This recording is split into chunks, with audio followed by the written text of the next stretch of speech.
네, 안녕하십니까. 깡센클럽 강제 전문가입니다. 오늘 시장 상당히 강하게 움직인 그런 날이었는데요. 사실 이제 오늘 저녁에 이제 새벽이 되겠죠. FOMC 회의 결과가 나오기 때문에 그에 따른 경계감도 충분히 나올 수 있는 그런 날이었었는데 이것저것 이슈가 상당히 많았었고요. 그리고 이제 시장에서 이제 FOMC 회의의 결과가 어느 정도 현재 예상이 되고 있는 그런 상태인데 그 부분이 시장에서 불확실성을 제거해준다. 이런 쪽으로 무게가 좀 실린 그런 케이스였는데 그로 인해서 이제 기관 투자자들이 아주 프로그램 매수를 중심한 대규모의 매수세가 유입이 되었는데요. 한 5천억 이상의 자금이 유입이 되었고 외국인들은 오늘 매도가 여전히 출회가 되었었는데 요 근래 비해서는 좀 규모가 좀 작았죠. 한 1,500억 정도 대 매도가 나왔기 때문에 기관의 매수세가 강하게 유입되면서 역시 기관에서는 연말 배당이라든지 이쪽으로 중심이 맞춰져 있기 때문에 시총 상위 대형주들이 상당히 좀 강한 그런 흐름을 보여줬습니다. 그래서 이제 시가총액 상위, 그러니까 코스피 대형지수 같은 경우는 2% 이상의 급등이 나왔던 그런 흐름이 있었고요. 그러니까 중소형과 코스닥도 어느 정도 따라가는 그런 모습이 나타났는데 역시 시장에서 중심은 대형주였다는 거죠. 그래서 앞전에도 제가 계속해서 말씀드렸던 부분이 시장에서 물리는 한이 있더라도 대형주에 물리셔야 된다. 이런 얘기를 계속해서 해드렸는데 지금 현재 대형주가 그럼 어떤 흐름으로 앞으로 갈 거냐. 그 부분이 중요하기 때문에 좀 이따가 추가적으로 설명을 좀 해드리도록 하고요. 오늘 이슈가 굉장히 많았습니다. 우선 시장에서 그동안 주가를 끌어내렸던 가장 큰 요인이 유가였었는데 유가도 강하게 반등이 나왔었고요. 유가가 가능하게 반등이 나올 수 있던 배경 역시도 이제 미국에서 원유 수출을 금지했던 부분을 이제 해제한다. 물론 백악관에서 또 반대를 할 건데 그 부분이 하나의 모멘텀이 되기도 했었고요. 그 외적으로도 이제 이란에 대해서 경제 제재가 이제 풀릴 가능성이 높아진다. 이런 부분도 있었죠.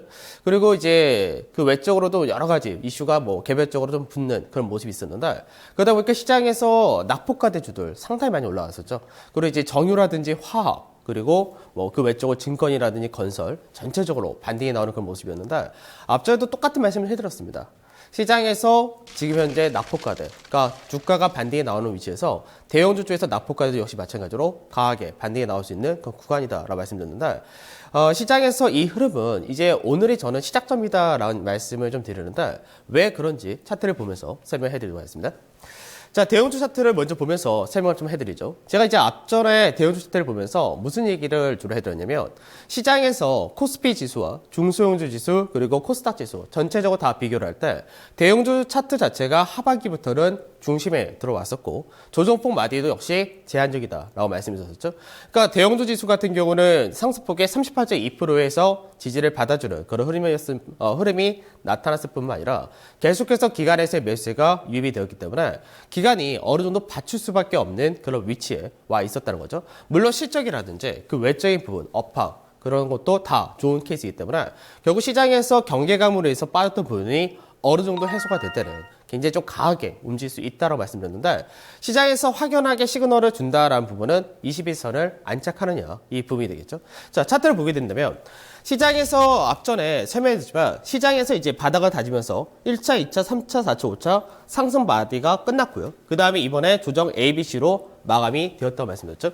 그래서 시장에서는 이 저점을 만들었던 이 구간대가 11월 중순의 저점 자리, 이 라인대가 그대로 지켜줬었고, 이 라인대 자체가 이제 기관들이 들어왔었던 마디 가격이기 때문에 기관들 입장에서 당연히 받칠 수밖에 없었다는 거죠. 그런데 중요한 건 뭐냐면 시장에서 이번에 반등이 나올 때 새로운 마디 시작이다라고 말씀드렸는데요. 그럼 새로운 마디가 시작될 때 마찬가지로 앞서 1차 상승이 나왔을 때 이때 마디에서의 강세를 띄었던 종목들이 상당히 다시금 연결될 가능성이 높다고 그랬었죠.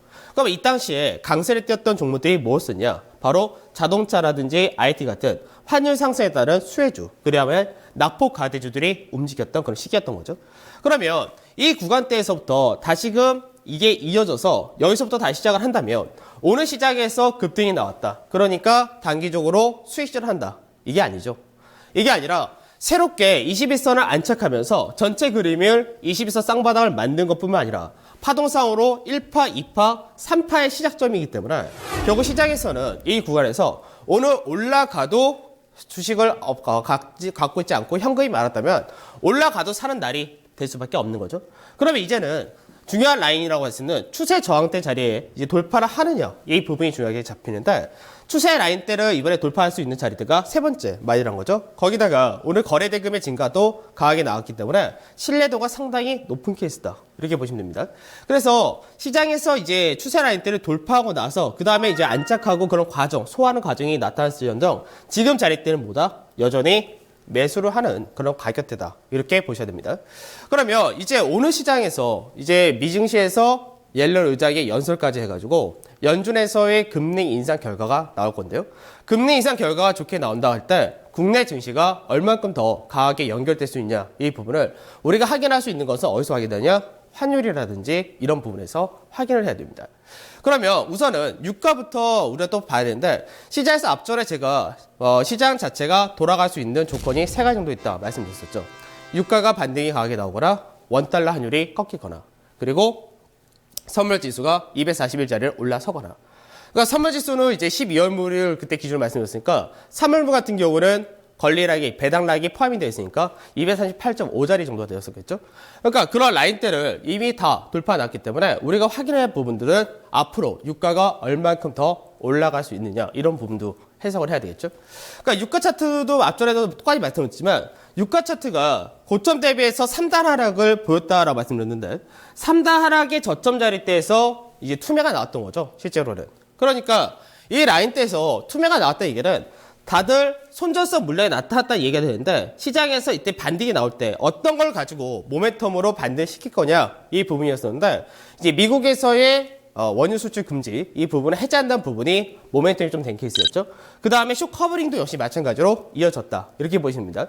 그러면 세경의 그림에서 하단 자리를 지켜줬기 때문에, 그러면서 이제 직전에 저점 라인 때도 마찬가지로 살려놓은 거죠. 그러면 이어서 추가적으로 오늘 달러 인덱스가 꺾이는 그런 구조가 나중에 나타난다면 추가적인 반등도 가능하다가 됩니다.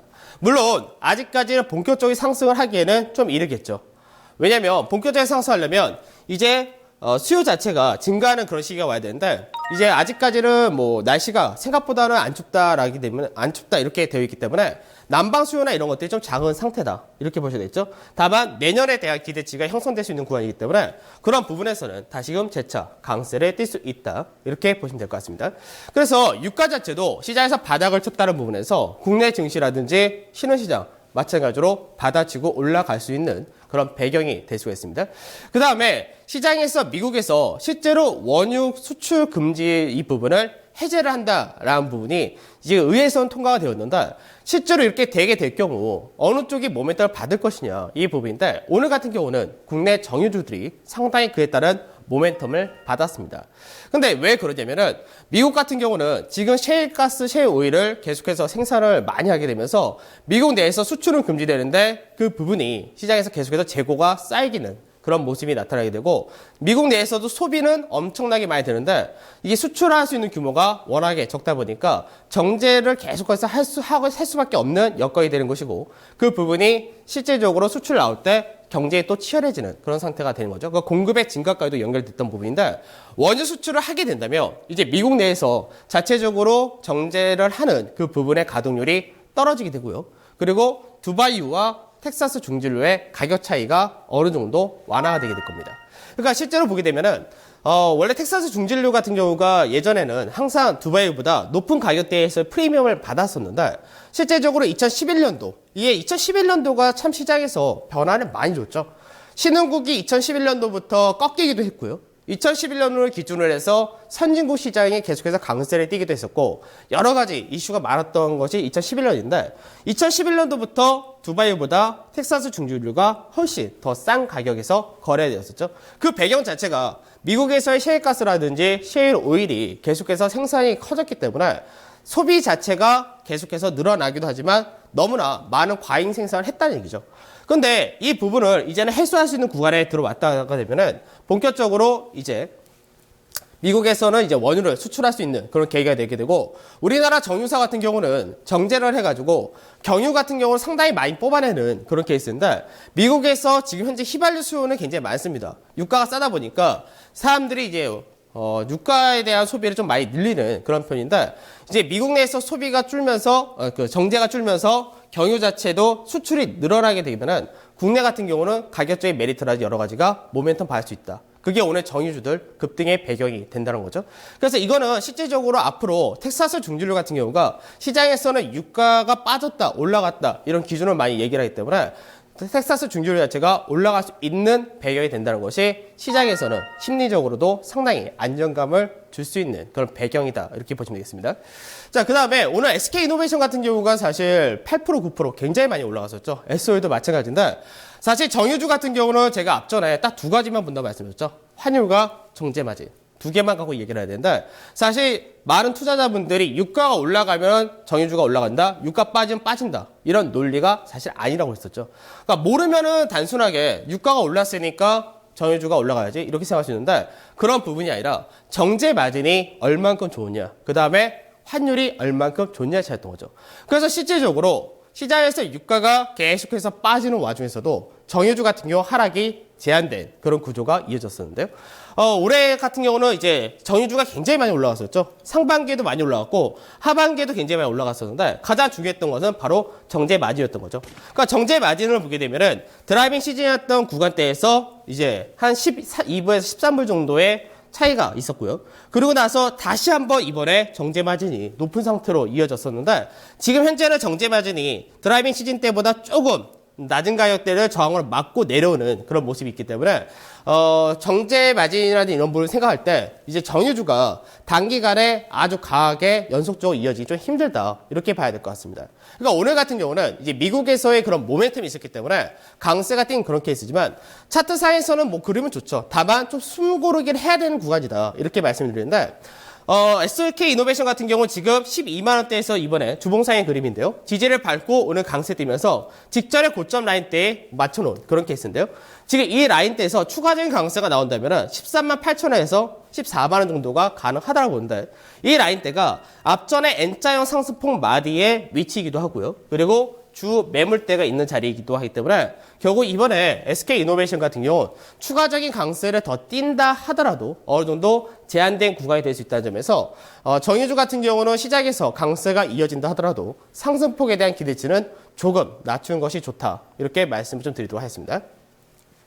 그래서 이제 시장에서는 이런 오늘 이슈가 이런 쪽에도 연결이 되었고요. 그 외적으로도 많이 있었죠. 유가가 반등이 나오니까 그동안 유가에 따라서 영향을 많이 받았던 데가 어디냐면 건설주와 조선주가 영향을 좀 많이 받았었는데 오늘 같은 경우도 건설 조선이 반등이 강하게 나왔습니다. 근데 여러분들이 시장에서 생각할 게 뭐냐면 납폭 과대주죠. 어떻게 보면은 납폭 과대주를 이제는 공략을 해야 되는 것이 맞는데 납폭 과대를 선별할 때 중요한 게 뭐냐면 납폭 과대 떨어질 때 거래량이 실리면서 떨어졌냐 안 떨어졌냐 그 차이인 거죠. 그러니까 많은 투자자분들이 이런 얘기를 많이 들으셨을 거예요. 시장에서 대형주가 신저가를 보이는 종목들이 굉장히 많은데 어떻게 대형주가 움직일 수 있냐? 움직였죠. 간단합니다. 앞전에 상반기 같은 경우 8월달까지 거래소 대형주들이 무너질 때 그때의 특징이 뭐였습니까? 투매를 유발하면서 무너졌었는데 실적에 대한 우려도 있었고요. 여러 가지 이슈가 있었지만 그때 투매가 나오면서 물량이 세게 떨어졌을 때 주체가 누구였냐? 바로 그게 중요한 거죠. 떨어질 때 주체가 그 당시에는 기관 투자자였습니다. 근데 이번 같은 경우는 주가가 적점 자리 때 깨면서 내려가도 투매 자체가 사실 크게 나타난 종목이 많지가 않았었죠. 왜? 기관에서는 이미 던질 만큼 던져놓은 상태이기 때문에 기관에서 던질 물량이 없었던 거죠. 거기다가 만기가 지나면서 프로그램 차익 물량이 들어오는 그런 구조가 연결되어 있었기 때문에 결국 시장은 다시금 모멘텀만 있으면 납폭과대가 밸류제의 메리트라든지 실적이 받쳐준 종목은 당연히 강하게 움직일 수밖에 없는 그런 케이스였던 거죠. 그래서 오늘 같은 경우 뭐 대림산업도 8% 이상의 상승을 보여주고 조선주들도 다들 반등이 나왔는데 앞으로도 이런 납폭과대를 볼 때는 시장에서 바닥권에서 오늘 거래량 실려줬냐 이거를 먼저 좀 따지셔야 될 겁니다. 그러면 오늘 종목들을 볼 때 시장에서 바닥권에서 거래량 실렸냐라는 부분을 보면 대부분이 다 실려줬죠. 오늘 거래소 시장 자체가 대형주 시장 자체가 거래 대금의 증가가 확연하게 나타났으니까요. 그래서 그런 부분도 여러분들이 생각을 하시면서 납폭과대를 좀 공략을 하셔야 됩니다. 그리고 오늘 이제 아무래도 연준 회의에서 큰 변화가 또 이루어질 겁니다. 제가 이제 어제도 그렇고 앞전 시간에도 계속해서 말씀드렸던 부분이 환율적인 부분을 상당히 많이 말씀을 드리고 있는데 왜 그러냐면 2011년을 기준으로 해서 그동안 달러화가 바닥에서 올라가는 계기가 되면서 국내를 비롯한 신흥국들은 계속해서 내려갔었죠. 단순히 환율만 있는 것이 아니라 여러 가지 배경도 더 있었지만 실제로 환율이 가장 큰 역할을 했었다는 겁니다. 그러면 오늘 시장에서 금리 인상 속도가 어떻게 나올 것이냐, 이게 시장에서 굉장히 중요할 겁니다. 앞서 말씀드린 대로 굉장히 점진적으로 내년에 한 2차례 정도 금리 인상이 예상된다라고 시장이 받아들일 정도로 점점 늦게 금리를 인상하는 방향으로 간다면 달러 인덱스는 선방향이 되어 있기 때문에 꺾일 수밖에 없겠죠. 그럼 달러 인덱스가 꺾이면서 중요한 건 뭐냐면 신흥국과 선진국의 증시가 그동안 워낙에 갭이 많이 벌어졌기 때문에 선진국 증시는 어느 정도 제한된 흐름을 보여줘야 되는 거고요. 반대로 신흥국 증시 같은 경우는 상승이 강하게 나와줘야 될 겁니다. 그러니까 시장 자체가 5년 만에 새롭게 변하는 그 위치에 서 있다라고 보시면 됩니다. 그러면 앞전에도 제가 우리나라 환율에 대해서도 말씀드렸었는데 우리나라 환율이 오늘 어떻게 움직였냐? 앞전에 환율 자체가 굉장히 강하게 움직였던 시기가 8월달, 9월달이었죠. 그러니까 이때는 시장에서 불안 심리가 굉장히 크게 달했던 그런 시기였고 환율과 우리나라 종합주가지수는 역의 관계를 자주 보여준다고 했었는데 그러고 나서 주가가 환율이 떨어졌죠. 주가는 그만큼 반등을 했었고 그다음 이번에 재차 지수 자체가 N자의 하락을 보이는 동안에 결국 다시금 올라갔었는데 앞전에 제가 뭐라 말씀드렸냐면 환율이 1190원을 넘어가는 상황이 들어온다면 그때는 국내 증시가 뭔가 위험이 더 크게 나타날 수 있다. 그렇기 때문에 환율 자체가 1190원을 넘어가서는 안 된다는 말씀을 드렸었는데요. 바로 그저께였죠.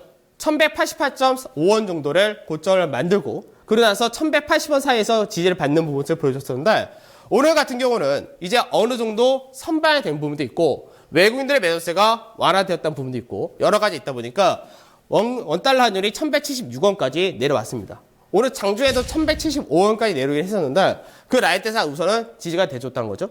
그러면 오늘 시장에서 연준에서의 결과가 나온 다음에 환율 자체는 1175원을 이탈할 가능성이 높아지는데요.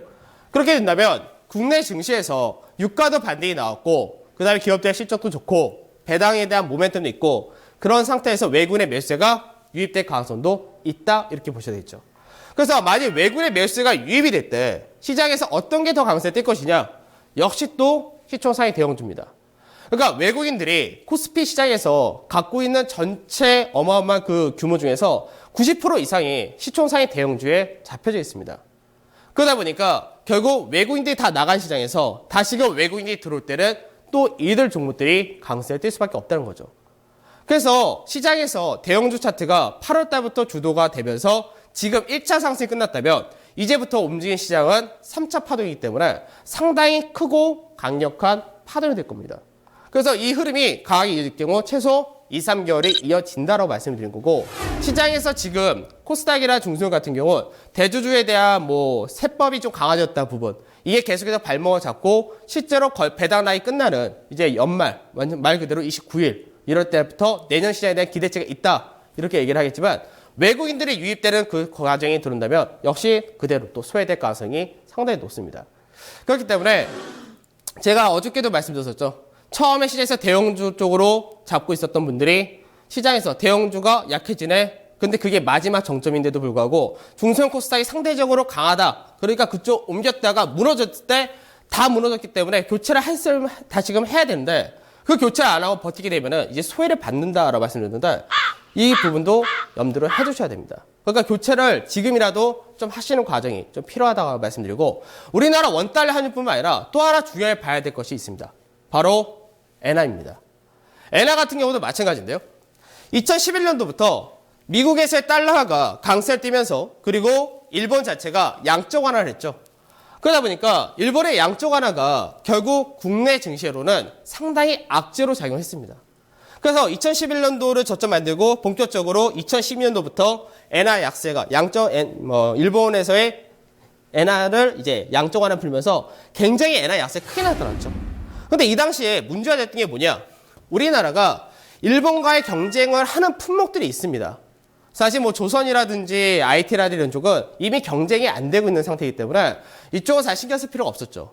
근데 특히나 경쟁에 대해서 말이 많이 나왔던 것이 자동차였었는데 자동차 같은 경우는 일본과의 경합이 많기 때문에 결국 그 부분이 자동차 쪽에서는 우리나라 자동차는 팔고 그리고 일본 자동차를 사는 과정으로 들어왔었죠. 그런데 이제 계속해서 엔화가 강세에 뛰었었는데 이제 달러화 자체가 강세가 제한될 수 있는 그런 구조였기 때문에 엔화가 지금 고점 자리대에서 헤드앤숄더를 만든 그런 케이스이기 때문에 이번에 120엔대를 깨냐 안 깨냐가 결정이 될 겁니다. 그러면 엔화가 120엔선을 깬다는 의미가 어떤 걸 가지냐면은 일본의 엔화 약세도 끝났다는 얘기를 한다는 거죠. 그러면 엔화의 약세가 깨진다. 그 앞전에 우리나라 자동차 회사 같은 경우는 어떻게 했습니까? 엔화의 약세에 따른 대표적인 피해주다. 이런 식으로 인식이 되면서 주가가 크게 빠졌던 시기가 바로 이 시기였기 때문에 반대로 이제 빠질 때 우리나라 자동차주들이 반등할 수 있는 여건이 될 수가 있는 거겠죠. 사실 자동차는 이거 말고도 많은 부분을 사실 얘기를 해야 되는데 우선은 이런 쪽에서도 모멘텀을 봐줄 수 있다는 거를 생각하셔야 됩니다. 특히나 자동차 같은 경우는 앞전에 8월달 바닥을 만들면서 강세에 띄울 때 주도주로서 시장을 끌고 올라갔던 선도주 역할을 했었고 최근 들어서 원달러 환율뿐만 아니라 신차 모멘텀이라든지 여러 가지 판매가 너무나 잘 되고 있기 때문에 그런 부분에서 실적도 상당히 4분기에 좋게 나올 걸로 전망이 되고 있는 그런 케이스죠. 그래서 오늘 같은 경우도 시장에서 자동차 같은 경우는 강세가 이어지다가 뭐 현대차에서 부분 파업을 한다. 이 부분이 주가의 상승을 억누른 그런 케이스로 나타났지만 자동차가 굉장히 강한 모멘텀을 가지고 있다는 걸 생각하셔야 됩니다. 그래서 엔화가 꺾일 때 외국인들의 매수세가 일본의 자동차가 과하게 올랐던 부분에 대해서 청산을 하고 국내 자동차로 매수가 들어오게 될 경우 외국인의 매수가 다시금 유입이 되게 될 경우 시총 상위 자동차 역시 메리트가 굉장히 커질 수 있다. 배당도 이번에 굉장히 많이 늘렸기 때문에 이 역시도 모멘텀을 볼 수 있겠죠. 자, 대표적으로 현대모비스 한번 보도록 하겠습니다. 최근 들어서 현대모비스 같은 경우는 주가 역시 상당히 좀 강하게 연결된 그런 케이스인데요. 주봉사에서의 그래프를 좀 보면서 설명을 해드리죠. 현대모비스가 아까 말씀드렸듯이 우리나라를 비롯해서 신흥국들이 다들 2011년도부터가 꺾였죠. 딱 환율적인 부분도 있었고 여러 가지 있었지만 그때 마찬가지로 나오고 실질적으로 가장 크게 빠졌던 것이 일본에서 엔화 약세가 나타나면서 계속해서 영향을 받았던 거죠. 그러고 나서 중간중간에 반등이 나왔었는데 시장에서 이번에 빠지면서 저점을 만들었던 것이 전체 상승폭의 38.2%짜리였습니다. 그러고 나서 주가가 강세에 뛰었다가 이 라인대가 굉장히 매물이 두터운 자리입니다. 이 라인대가 앞전에 한전 부지 입찰에 따라서 시장에서 한번 무너졌다가 바닥을 한 6개월 동안 만들었던 자리였기 때문에 이 자리대에서 뭘 했습니까? 매물 소화는 거쳐진 거죠. 매물 소화하고 나서 다시금 하단자에서 지지를 밟고 올라간 그런 케이스가 됐기 때문에 여기서 이제 25만 5천원 가격대, 25만 7천원 가격대를 넘어간다면 추세를 넘어갈 가능성이 높고 이때도 마찬가지로 N자형 상승폭 마디가 연결될 수 있기 때문에 현대차가 29만원에서 30만원까지도 현대모비스가 29만원에서 30만원 자리대를 볼 수 있는 그런 위치다. 이렇게 보시면 되겠죠. 특히나 최근 들어서 시장에서 계속해서 얘기가 나온 것이 전기차죠. 근데 전기차라는 것도 원래는 뭡니까? 큰 틀로 이야기한다면 친환경 자동차죠. 어제 같은 경우 정부에서 수소차에 관련해서 보조금을 굉장히 높이는 그런 정책을 썼는데요.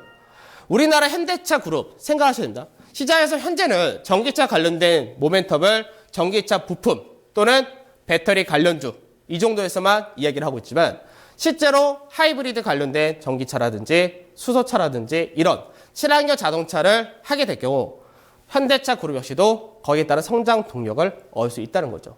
그러니까 유가가 싸기 때문에 가솔린 차량이라든지 고급 차량도 판매가 잘 되고 있는 그 상태에서 이제 새롭게 성장 동력으로서 수소차라든지 이런 부분이 모멘텀을 볼 수 있다는 겁니다. 현대차 그룹이 수소차 같은 경우는 세계에서 기술력이 가장 높은 상태이기 때문에 역시 성장 동력이 높고 현대모비스가 그런 친환경 자동차에 대해 관련된 여러 가지 사업이라든지 연구를 하고 있다는 점에서 모멘텀이 충분히 있다. 이렇게 생각하셔야 됩니다. 그래서 자동차 섹터 굉장히 잘 보시는 것이 중요하고 내일 시장에서 연준의 결과에 따라서 환율의 변동이 제가 방금 설명해 드린 방향으로 간다면 자동차 섹터를 상당히 강하게 보셔야 될 겁니다. 자, 오늘 새벽에 아마 굉장히 좀 중요하기 때문에 다들 새벽까지 좀 기다리실 수 있는데 앞전에 제가 말씀드렸고 오늘 말씀드렸던 부분이 어떻게 연결되느냐가 중요하고 제가 말씀드린 대로 시장이 움직인다면 내일 시장도 상당히 강하게 연결될 가능성이 높다. 이렇게 보시면 될 것 같습니다. 자, 오늘 여기서 마무리하도록 하고요. 저는 내일 찾아뵙도록 하겠습니다. 깡센클럽 강재현 전문가였습니다.